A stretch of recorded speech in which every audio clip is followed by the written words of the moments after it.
Hello and welcome. My name's Andy Reid. I'm the director of the Sports Thinktank, and today we're joining one of the 29 organisations that have helped us in our 2024 Manifesto project. We were challenged to come up with policy ideas for a new government after the next election, which would probably not have great resource implications. As we all know, the economy and the public finances are in a position where spending is going to be very difficult for the next period. So these individual organisations have come together. We've created the pamphlet, which is available on our website, but we wanted to give each of the contributors a little bit more time to expand on what they're trying to say in their chapter. So let's head over to the next one in this series of this Sports Think Tank 2024 Manifesto. Hello and welcome to the latest Sports Think Tank podcast. I'm really pleased to be joined today by a good friend, Mark Lawrie from StreetGames. And as always, I'm just going to ask Mark to introduce himself and a bit about his organisation. And, then we'll start to talk about the chapter that Mark has contributed on behalf of StreetGames. But Mark, as you know, I've been quite looking forward to doing this. I'm delighted we managed to sort of pin down some time to get to a quick chat. But yeah, your story, you've lived and breathed sport all your life. So tell us how you got to where you are today. Thanks, Andy. Good morning. Thanks for having me as part of the podcast. So I suppose as a kid, I grew up like many in a council house. My mum and dad moved 600 miles down from Scotland, and we grew up in an estate like many others where lots of the kids used to go out and play. And about half a mile from my house, we had this park, and that park for my brother and I and all of our friends just became Wembley. It became Lords. It became all of the places that you might have seen on the telly because we could play sport to our heart's content. And for me, that was such an important part of growing up. And it probably set me on a course for life because I remember really clearly that my mum, if we went shopping, my mum would kind of count out the pennies in her purse to pay for food and things. So we were never in abject poverty, but we lived with not a lot of money, and so sport was brilliant from that point of view. And I suppose I was fortunate as well because my parents took it really seriously that I got a good school and went to college and those kinds of things. And then when I'd finished university, I became a primary school teacher.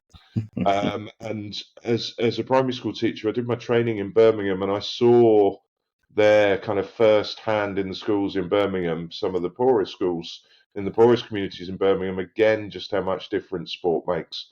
And one of the schools I taught at in Balsall Heath, the young people from that primary school there went on to become Warwickshire cricket champions, which might sound like not a big deal, but there wasn't any grass at the school. There was just a playground, and these kids all played quick cricket. And again, they didn't have very much, but for them, sport was their inspiration. And so moving from teaching, I moved into local authority, and eventually on into working for StreetGames. And StreetGames are a UK charity. We work only in the most deprived and disadvantaged communities around the UK. We support an incredible network of around 1,600 what we call locally trusted organisations. So embedded organisations right on the doorstep of young people, and support them to get into sport and physical activity through those incredible organisations. Yeah. Brilliant. Thanks, Mark. And we'll come on to some of those sort of little pieces as we work our way through. And we'll also sort of just keep an ear out for your dog. So what have you got? You've got a golden retriever, I believe. Yeah, this is Oslo the golden retriever, and the apologies that it's ducking day, and he's obviously getting too excited. That is fantastic. That's what podcasts are all about, isn't it? Bringing people's lives to the studio. So thanks for that, Mark. So we were just chatting, or we chat on a fairly regular basis, and I think we're on the same page on a lot of what we're going to talk about now. But in particular, we've just come off the back of the Active Lives figures again, shows that these inequalities that exist in the system are still there. They're deep-rooted. Everyone keeps responding, putting out press releases saying we must do more. So where are we really in terms of your experience you had all those years ago in that Birmingham school? Probably if you went back to quite a lot of those places, some opportunities have improved, but too much of the system is probably still the same for a lot of those youngsters. Yeah, I think, as you say, those inequalities that we mentioned are really, really stubborn. Mm, They make it is a long-term challenge. sure. I think the pressure on school and other services in the public sector make it difficult to prioritise things that might be seen as extras.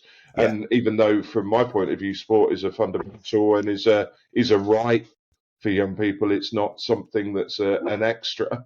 yeah, There are so many other pressures in the system, yeah. and as always has been true, there's not limitless resources. No. I think one of the things that I feel really encouraged about is the current sport strategies uniting the movement from Sport England is probably the first one in the 20 plus years of my career that Yeah, has been so laser focused on tackling inequalities. yeah, And so I think the direction of travel for the first time in quite a while feels right. I yeah, think it's then that challenge of implementation, and as you say, how do we get the system to work in a way that truly tackles inequalities? yeah. And I guess, Mark, because you, in particular, those locally trusted leaders and locally trusted organisations are in communities that, with all due respect to quite a lot of us, they're not communities we have close proximity and live in. We often the sector's doing things to communities, and I think that's the specific strength I think of yourself and some other organisations that sort of do it from that co-creating solutions at local level with people that people trust. And probably worth explaining a little bit because we always use this terminology quite freely when we get used to it, don't we? And I've heard more people using it, which is quite good stuff. But what does a locally trusted organisation or a locally trusted leader look like? That's I think it's worth unpacking that a little bit, isn't it? And understanding. Yeah, I mean, I'd agree with you because I think it's a phrase that talks about a huge amount, but maybe without that real understanding. So locally trusted organisations have the permission of their communities to make change. Sorry, Andy. There are limits to how much a dog can intervene with a podcast. I'll get James to edit this out. I'll just make a mark. I'll clip this. I'll clip this bit, and then it can. Don't have much editing you can do, but yeah, we might have to completely remove him. Yeah, so a locally trusted organisation is not one that parachutes in. I think that's the crucial thing. I think a lot, you talked about it, a lot of organisations perhaps over many years have thought that they could do to communities and you can bring solutions to communities. And I think a locally trusted organisation, one of its factors is that it tends to have been around for quite a long time.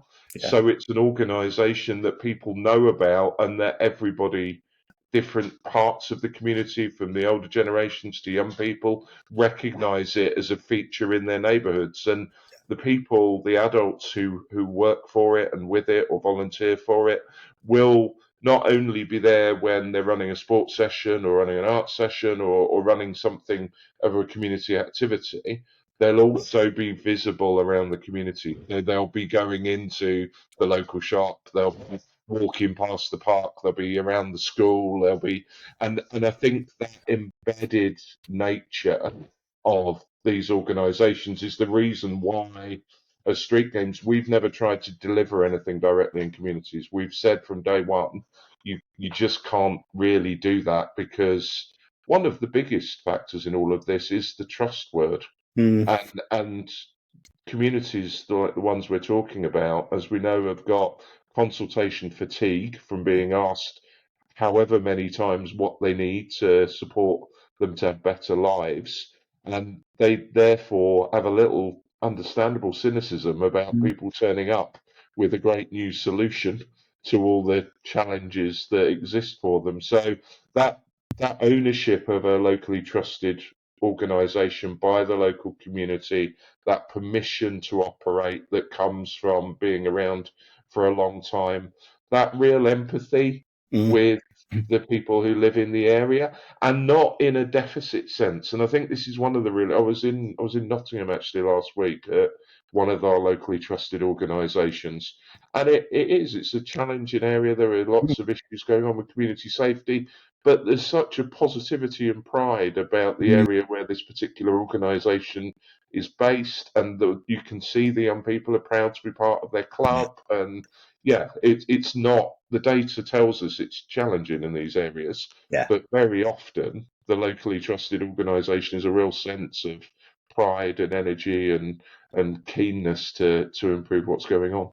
Yeah, and I can feel that warmth in your voice there, Mark, because I feel exactly the same when you find these gems, and what you describe is right, isn't it? Quite often, I well know that them as individuals, but they are people who are literally trusted by their organisation because they've probably given 20 years of their lives. It might be to a boxing club or to, I mean, they you know, if I see that it's not my sport, but when I see the power of an individual who is respected and then has delivered that, and then they hang around for 20 years, even when it's really struggling, the community come behind them because they genuinely believe they make a difference in their area, don't they? And so it's quite heartwarming to see, as you say, when then Mm. set against some of the challenges in each and every one of those sort of communities. And I think we stereotype those communities too much from outside, don't we? We look at the stats, we look at these things, and we, as you say, come in with a solution. Whereas Mm. actually, there's a real entrepreneurial sort of spirit in these communities, isn't there? About trying to just Yeah. give us the tools to do it for ourselves. We're good people. We want a good life around here as well, and Yeah. it can be done. So I think that's really powerful, the stuff that you do. And so, but yeah, so describe how you then sort of find these groups. I know obviously your resources are not unlimited. So how does a partnership like that sort of start from your perspective? I mean, it's been really interesting because Mm. in the 15 or so years that we've been around, we've never gone out and actively recruited No. organisations, and there's an almost a process of them introducing each other to us over Mm. time. And I think we talk a lot about being the people beside the people. And when I heard this organisation in Nottingham talk about the role that StreetGames has had with them, the leader there just said, "Well, they just turn up and they do what they say they're going to do. So if Mm. they say they're going to come and do some training with our young people around sports activation, so that they can do Yeah. a multi-sport session, then you build that trust." And the way that the local organisations respond to us is to say, we believe you want the same things for the young people we do. Yeah. We believe that you bring the tools that will help us to do it. And so it has grown organically. I mean, we started back in 2007 with 15 organisations. Mm. So to go from 15 to 1600 Yeah. without a recruitment campaign is incredible, really. And it's largely word of mouth and just those connections Yeah. between different neighbourhoods and communities. Yeah. Yes, it is remarkable to think, really. I mean, obviously, I was sort of around, not directly in the organisation, but this small organisation that started to appear in the late sort of 2000s or early 2000s, sorry, and then StreetGames, and it just became one of those things that are always synonymous in everything we ever used to write. You'd always throw in StreetGames as an example. So you've come a long way in that sense, but obviously so much more still to do. That's the problem, isn't it? And I suppose just going back a little bit to picking up your the starting point is that you're entirely right, isn't it? We can only do so much against. Let's be honest. I think every one of the podcasts so far have talked about this, but we have a pretty tough decade with spending, Mm. and some of the stuff you're picking up is not sport or physical activity related. We are picking up in these communities other cuts to other services, youth centres, and we can talk about that a little bit. Sort of the Mm. reduction in youth centres means that you're needed more than ever, but there hasn't been a rise in expenditure and income for yourselves that translates to the same level. So you're also dealing with wider societal problems, aren't you? I mean, you're not just about physical activity, which is clearly a driving force, but it's so much more than that, isn't it? So do you want to just unpick, what that Yeah. looks like? Because I know you don't always put sport and physical activity as your first selling point, would you, for some communities? No, and it's interesting, I suppose, because I mean, from my perspective, I came through the local authority system, and a lot of the development of sport that I did there was less about talking about the sport bit Yeah. and more about the benefits. So, in that respect, it was things like support for looked after children with their confidence and Mm. self-esteem.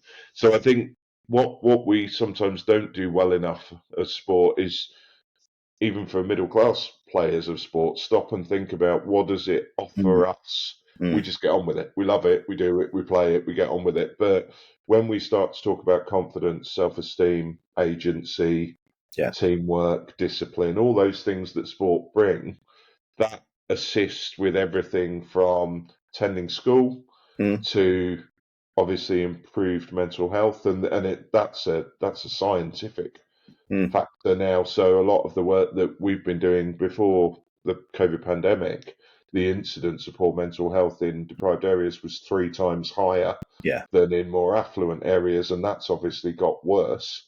But we can then talk the language of the mental health professionals to say that what you are trying to do, sport is part of that solution. Mm. And probably the best example over the last 8 or 9 years has been our work in community safety, which, as you Mm. know, we've done alongside other members of the Sport for Development Coalition. But that has been about really understanding what the community safety sector needs Yeah. in terms of outcomes for young people, and then working out exactly how, in the right way, sport can play its role in delivering those outcomes. So, to give you a feel for that, about 10 years or so ago, we used to talk about risk and protective factors for young Mm. people. So, the risks in their communities, the things that would help them be better. And that was the premise for things like positive futures. Oh yeah, What we now know, if you remember that, I what we do. now know is the pro-social identity. So we talk about young people and antisocial behaviour. A large part of why they get involved in that is how they feel about themselves Mm. and their confidence and their own sense of self. And so sport can play a really powerful role in helping young people to be pro-social rather than antisocial. And Mm. that's the language the community safety sector is using. And so for sport to be successful to lever in support and resources from that world, we need to understand that language and we need to help translate it. And ultimately, it's still about basketball on a Friday night. That's what it's about. But it's about the leaders of those basketball sessions understanding just how important the chat at the end of the game is Mm. to the self-esteem of the young person, to the behaviour they might display over the next 7 days. Mm. It's about the leadership opportunities that can be created through these organisations that set young people on a positive path away from some of the things that they might otherwise be engaged in. And for some organisations, and this isn't all of them, it's for those young people who are more embedded in the criminal justice world and system, giving them really intensive support. So Mm. it may not be kind of team sports on an estate. It may be gym sessions Yeah. where they go along one to one with a mentor and they find a different path through that really intensive work. So I do think we are getting better as a sports system at talking the language of other policy areas and understanding how we play our role, but I still think we've got a way to go. Yeah, and I think that's been the slight frustration for most of us being around this for some time. So we've all been saying this for a decade or so, and so you do work across the system. So where do you find the other barriers with other sort of parts of the system that don't quite still understand us? What are we saying that they're, or what are the languages are we using that they don't quite get? I'm thinking health. Education probably is Yeah, better, but given the pressures on schools, are we just too far down what's seen as their priorities? Is just, as you said, I think we use the phrase as a nice to do. I mean, is that still our yeah. I mean, health's an interesting one for me because problem? I think it's medically understood that sport and physical activity makes you healthier.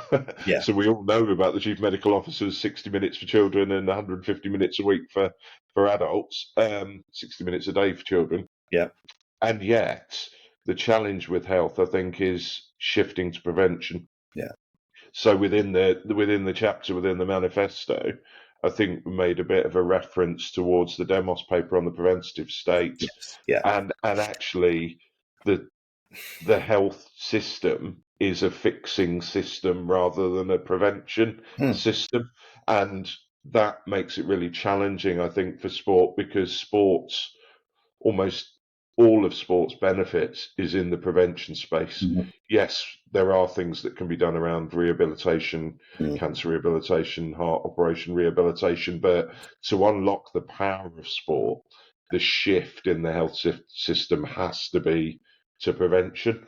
Yeah. And whilst the narrative, I think, has been there for many, many years, I can remember back to choosing activity back in 2005 or whenever it was, the resources haven't followed the narrative. Yeah. And I think one of the challenges is that whilst, yes, sport can do all these things and it can contribute to all these parts of policy, it can't do it without resource. Yeah. And one of the live examples in health, we've worked with the department to create the guidance for children's social prescribing. Mm. So we've worked really hard to ensure that the social prescribing model that's been so successful for adults, where rather than giving them pills, you Mm. find something they can do positively, we've created the system to do that for children and young people. But what we haven't got then are resources to support the organisations who can then make the offer to Yeah. children and young people to get involved in sport and physical activity in the right way. So I think that's a real challenge, I think. Yeah, because the size of the problems we're picking up because of those lack of resources, and there other parts of the sector have had those lack of resources. So I'm talking to the LGA just recently. The sort of whether you spend about 1.6 billion a year on leisure and supported Mm. services, that's now under probably 900 million. So you can't take 700 million pounds out of that sort of sector over a decade plus inflation and expect the same sort of outcomes, can you? So there are big issues. And I think you're entirely right on the preventative agenda, is that I think everyone says the right things because we all know that probably is the right way to go. But then if the resources aren't there, there are tough choices to be made. And I think quite rightly, I followed and I looked at that demos stuff. And there are some good examples where very rarely, and I think they use the example, don't they, of sure starts. So where a government Yep. does take a long-term view to something and invests in it for not immediate returns. And I saw just only a couple of weeks ago the latest reports from a number of organisations that said how successful that was. But isn't that sad that there's so few of those examples we can demonstrate they've actually been delivered? And so I suppose Mhm. my argument and some of the stuff that I read across from yours is you almost need a sort of a sure start equivalent in sport, physical activity and health in communities as well, isn't it? To embed for a long-term Yeah. payback. And given the crisis on waiting lists and housing crisis, I fundamentally understand the other side, how difficult it is to find the headroom to invest in prevention. But we, as a country, I think we just really got to shift towards that sooner rather than later. Otherwise, we're just picking up the additional costs later in the system, aren't we? We are, with all the short term challenges like the ones you describe, I think it would take any government to have some real courage to do that. I mean, it is interesting. Like we mentioned, the holiday activities and food program when we were talking earlier, and that program now we were involved in the pilot for it back in 2018, and so it's been around 6 years now, Yeah, targeting preschool meal children. yeah, And what I see in the places where we deliver that, like Birmingham as an example, so mm, we support Birmingham City Council with the delivery of the holiday program there, and the maturity in the offer mm, to young people and families has grown over a 6 year period. It's not just a sandwich and a bit of painting and artwork and a kickabout. mm, It's matured because it's grown the capability of all the organisations who deliver it. So mm, they've all been trained over a 6 year period. It's a genuine investment program, I was around when I worked on extended schools when Sure Start was happening, and it felt again it wasn't just a program; it was an investment in infrastructure, in communities, in organisations, in training, and that's the change. If you want the long term outcomes, I yeah, think that's the shift for me. yeah. And actually, what you've highlighted me, Mark, was just as we've just been talking, it's just all these names of all these programs. Mm, And so quite often I get the feeling that we just probably need fewer initiatives and yes. programs and a longer term, sort of decade long approach to something around the stuff that works, doesn't it?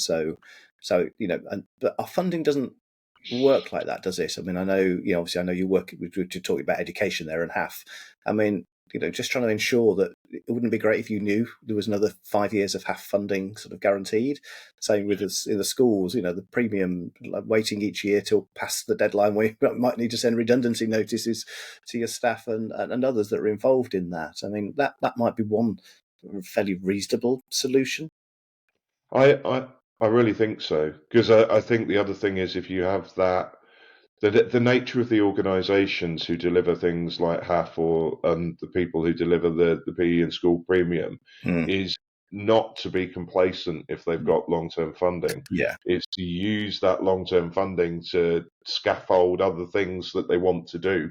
And Mm. so fascinatingly, talking to some of the providers, some of the providers of martial arts and things like that in Birmingham who were involved in the HAF program, they're saying, well, now we know at the moment we've got 12 months, I can then go to this supporter and this supporter, and I can bring in other resources that will let me do other holiday periods and will let me develop I might be able to find a new facility so I could do more with more children. And it is that long-term funding and the knowledge that you've got something. And actually, again, I'd give Sport England a huge amount of credit for doing that from a system partner point of Mm. view, Mm. because we're a system partner to Sport England now. We've been fortunate to be offered 5 years Yeah. funding, and the way that that allows us to plan the support we can offer to the system and the work we can do to support local communities is so powerful. Yeah.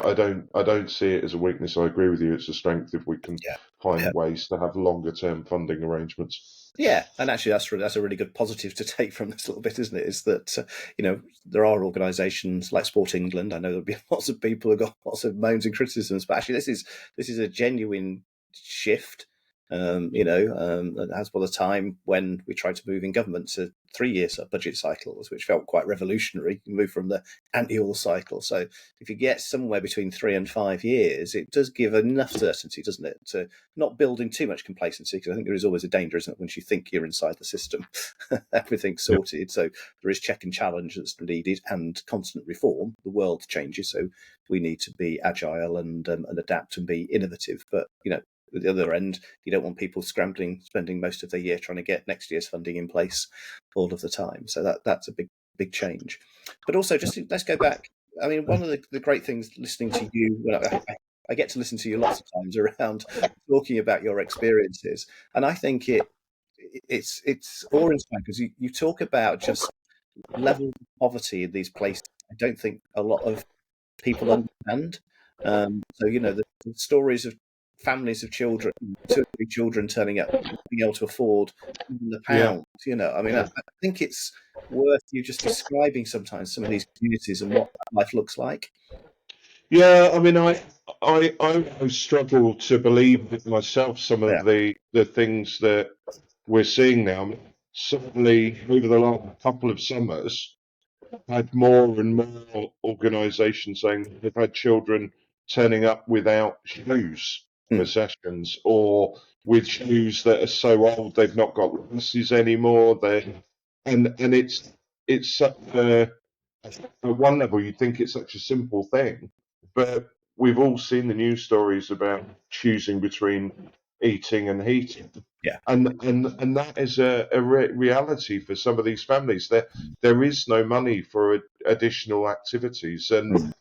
we've had a long debate, certainly within our part of the sector, about whether you should offer activity for free and whether that is value. Or we did a piece of work with Sheffield Hallam, which would bear refreshing actually, back in 2019, which showed that the poorest families have no more than £3.60 a week for the Yeah. family to Yeah. spend on sport. Yeah. So that's less than the price of a swim Yeah. for one person. And if you've got 3 children, that's just not going to be happening. And it really is unbelievably challenging. We had some of the families now that live in temporary accommodation. Mm. There's about 2,500 families in Birmingham. We had stories of the children turning up with those small packets of biscuits that you get in hotel rooms as their lunch. Yeah. That they're coming to an activity and that's the thing that they're bringing for lunch. And we're both parents. If I just find that almost unimaginable in 2024, that and for a parent, that must be just awful to Yeah. think they're sending their child off to activity provision without proper food. I mean, it would break my heart to Yeah. see it. So I do think, I mean, you said it earlier, I think it's really hard if you're fortunate enough to live a comfortable life to understand just how hard it is Mm. for families and for children and young people in some places at the moment.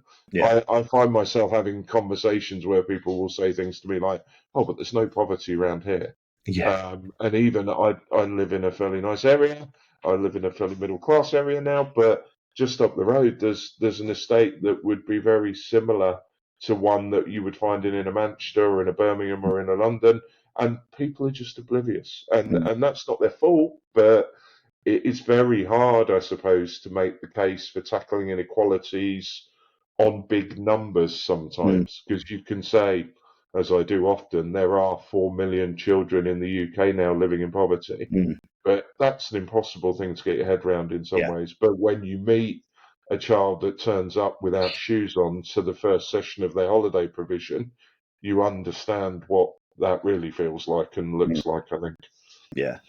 And I think that's really important because we, a bit like some of the language we were talking about earlier, is that we trip off all of these sort of phrases about poverty and inequality, and we sort of slightly dehumanize it at a level. So, like 4 million, I know there are 140,000 children who are homeless, so not living on the streets, but this sort of Mm. sort of find themselves in a one bedroom in a hotel, miles from where they live. The homelessness problem is enormous. Those kids are never going to get an opportunity to do stuff locally in their communities because they're hidden, and that's part of the problem, isn't it? They're hidden away from the rest of us who are making these decisions. So that level of deep poverty is only something you can scratch the surface of, isn't it? As an organisation, I mean, it must be. That's why I say I always find it really eloquent when you're describing and bringing it to life because of those stories. The packet of biscuit story is important, isn't it? Because that's one life that we could and need to be able to turn around, and it's not going to just be you, is it? As well, so I No. suppose trying to explain how you then, you're moving the dial for individuals with their self-esteem, but there's a lot of other stuff that needs to wrap around that person, isn't it, before they can sort of move on. Yeah, and interestingly, I mentioned that trip to Nottingham last week. We were in the room, but we weren't in the room as the only partner working with this organisation because the police were there, the local NHS staff were there, Yeah. some of the people involved in the city council were there, and it has to be sport as part of a collective effort.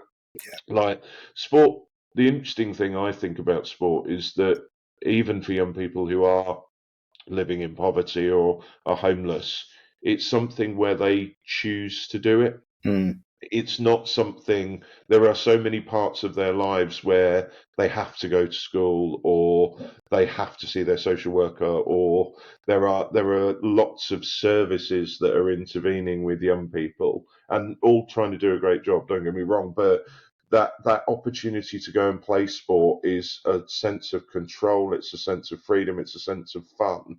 And then if you put all those other services around behind that, so that they do get the support they need in other areas of their life, whether that's mental health, whether that's risks around substance abuse, whether that's the support that homeless families need, you you've got the right combination. Because too Yeah. often, unfortunately, it's the service first, and then maybe the sport is a long distant afterthought, or it's Yeah. oh, we've run out of ideas here. Why don't we see if we can get them involved in something active? Whereas Yeah. if they feel that sense of fun and ownership, it somehow makes it easier to connect them to other services, I think. Yeah.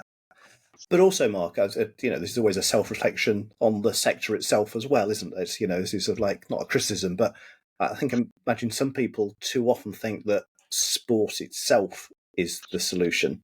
There is a slight Yeah, overconfidence that I know when sometimes, like for physical activity, it is in a way within a magic pill.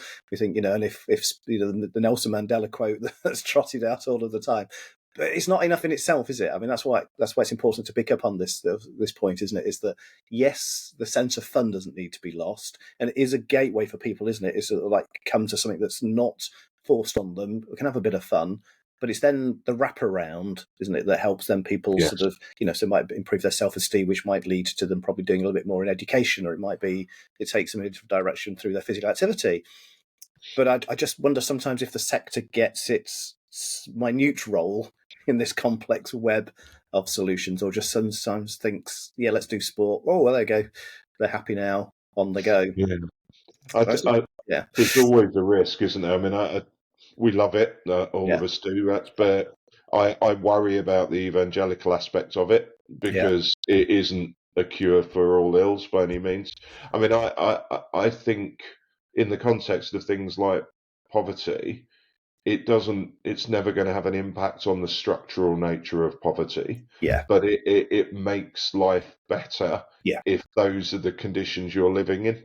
And it can contribute to the kind of, if you look at the individual level, you mentioned it there, it can contribute to Mm. the confidence to change other parts of your life.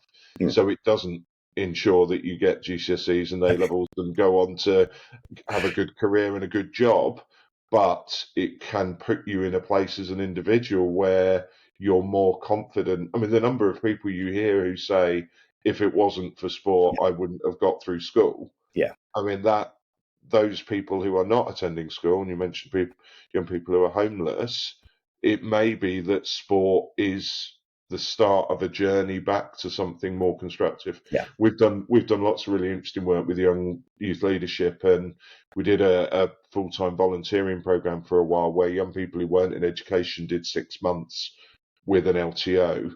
And after those 6 months, over 80% of those young people who weren't on a positive path either went back to school or college or got a job. Yeah. Now, sometimes hard data doesn't, as we said, doesn't give you the full story, but if you can use sport, it's an instrument Yeah. to support young people to a different path. And yeah, Yeah. that's incredible for me. No, and yeah, going back, I think it's important to hear the individual stories about level of poverty, but it's also, through my decades sort of hanging around this sector, I've also just seen those hundreds and hundreds of individuals who said that. I love that phrase. If it wasn't for sport, I wouldn't. And you do see that it is the moment in which it breaks the cycle and then allows them to, as you say, just because you do sport, you're not going to get a GCE. You've actually got to work quite hard to do it, but it gives them the self-confidence and all the other bits that then flow from it. So it is a vital part, but I just sometimes, like you say, just that balance of the evangelical, that everything is sport, to actually, yes, it can be really useful in certain circumstances and can turn or be part of the solution to turn a life around. But those bigger societal issues are always going to be the backdrop to this, isn't it? I've been having similar conversations with Hayley up in GM Moving, etc. Is that you can only do so much as a sport without sort of removing the poverty and the inequalities and some of those environments. And we can talk about it a little bit because you're moving into this sort of space as well. What an active environment looks like, going back to that security, living in, and all poverty isn't necessarily just in these pockets, but we can see these areas where there's high levels of deprivation. But those communities need to feel safe, don't they? So that people can be active, not just doing sport, but being active in their community. So active environment and what that looks like from a community like that perspective is very different to the nice middle class park, isn't it? How are you sort of helping to address that, working with those police and local authorities to create a safe environment for people to be active locally? Yeah, I mean, it's the number one factor Yeah, actually when we talk to parents about why aren't your children allowed to play out. 83% of them, I think, said it's because they're not safe. yeah, And so much of that, because we do know that in real terms, things like crime have dropped sure. hugely over the past decade or so. But that perception Yeah, of what the area's like. yeah, I mean, I'd probably return to Birmingham because there's a brilliant example in Ladywood, the most deprived ward in Birmingham, where there's a block of flats, and outside the block of flats you've got a grass area with a very small playground, and like many of the playgrounds and areas on these estates, when you walk past them, they're often deserted, yeah, and there's often nothing there, and yet you've got a space to play.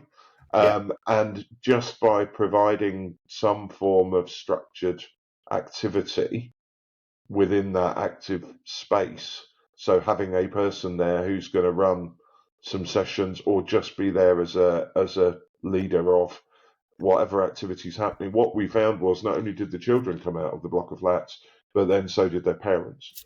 And so what you actually got to was a space where the family started adopting those environments, yeah, as I say, Yeah. as a safe space, and you almost get to a point of reclaiming.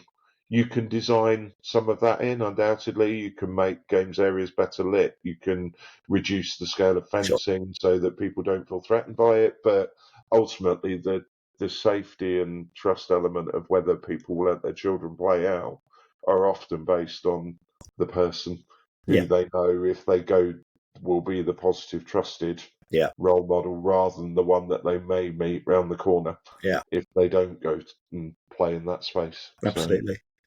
That's brilliant, Mark. And I'm still always in awe of, well, just the way that you and the StreetGames have just been able to sort of shift the dial and change the dynamics of what a sport looks like in some of these communities. You know, obviously we've always had an NGB focus, which is still really important. I mean, this is the thing with all of these podcasts, isn't it? The whole point of doing the manifesto from play right through to sort of soft power. It's all parts of a really important sort of jigsaw that we've got. But I do find I'm really got a big heart for the stuff that you and others do in these communities, because they're very different to a traditional model, and the old model hasn't worked. So just, I suppose, as we draw to a conclusion, sort of like, you have said some things that you'd like to see sort of change. Clearly the challenge to this particular chapter was there isn't any money, and the impression I get is that there's not going to be any new monies for the foreseeable future. So I suppose, just to finish, are there little micro things that could really shift? I think we've talked through a few of these as we've gone through, but policy stuff, or just a change in emphasis in the way that we do things at the local level, that would make a difference for yourselves and obviously the people that you work with. Yeah, I mean, I think I totally understand. We're not talking about new funding within the system. I Yeah. think one of the things that would make a real difference is that where there is existing resource in the system, that it's almost a policy expectation that different policy areas Yeah. consider the role of these locally trusted organisations in delivering services, Mm. and the part that the sport, physical activity, and the other things that they Mm. offer can play in improving the quality of the lives of the people who live in a place. Yeah.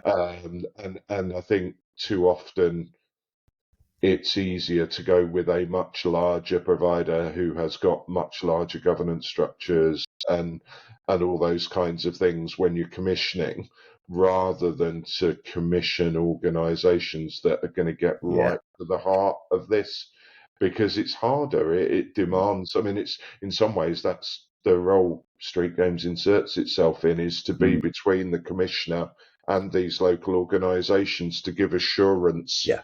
to the commissioner that that's okay. But our experience is that a lot of these local organisations have really grown Mm. their governance and capability, and that's probably gone under the radar. It became very visible during the pandemic Yeah. because they were often the ones that stepped up to run food banks, to support people with benefits, to do all those kinds of things. But it feels like they've all dropped below the radar again. Yeah. And I think if there was a policy shift for whether it's community safety, whether it's health, whichever education, whichever part of local government or combined authority style government is commissioning, Yeah. really think about what you've got in terms of these local capacity building organisations, because they're not going anywhere. You said it No. earlier, they're going to be there 20 years, and the best thing to do is to invest in their capability, because they can deliver the outcomes that we're all looking for. Yeah. That's brilliant, Mark. And yeah, I just echo that. I deal with all sorts of people, but just even yesterday, emails from a similar sort of organisation, hand to mouth, year in year. They've been going for years, and yet they're heart of the community, but sort of overlooked because they're so community focused. They're not very good at doing all that stuff that you talked about and have talked to me about. Is it takes years to build up that trust with the funders and Yeah. commissioners, and they don't have the capacity or the time to do that. So that's where you come in, and hopefully things like this really help us to refocus the existing resources to be most effective in those communities where we're talking about tackling inequalities. So thanks for all that you personally do, but also thanks for all the focus that you and StreetGames give to finding a solution within the current system. Never mind, additional resources. That was the challenge, but there are ways of doing that. And thanks for your positivity. I mean, you're working in some of the toughest sort of environments day in, day out, yet your approach, Mark, is always brilliant at bringing solutions and positivity to this. I'd find it quite difficult not to get a little angry about the state of things, but you always manage to do it with a smile, good humour, and fighting your corner, but doing it in a style which I think is very collaborative. So well done, and thanks for all that you do for us. Thanks, Andy. Really nice to speak to you. Thanks. Cheers. Thanks for listening to the latest podcast. Hopefully you found it helpful and you've gained some insights from our guest. If you have enjoyed it today, it would be really helpful to hit the like button and subscribe wherever you get your podcast from. As always, feel free to pop over to any of our social media channels to comment or ask a question. Or sign up to our monthly newsletter at sportsthinktank.com. If you're interested in supporting our work at the Sports Think Tank, again, just head over to the website or drop me an email. Thanks, and see you again next time.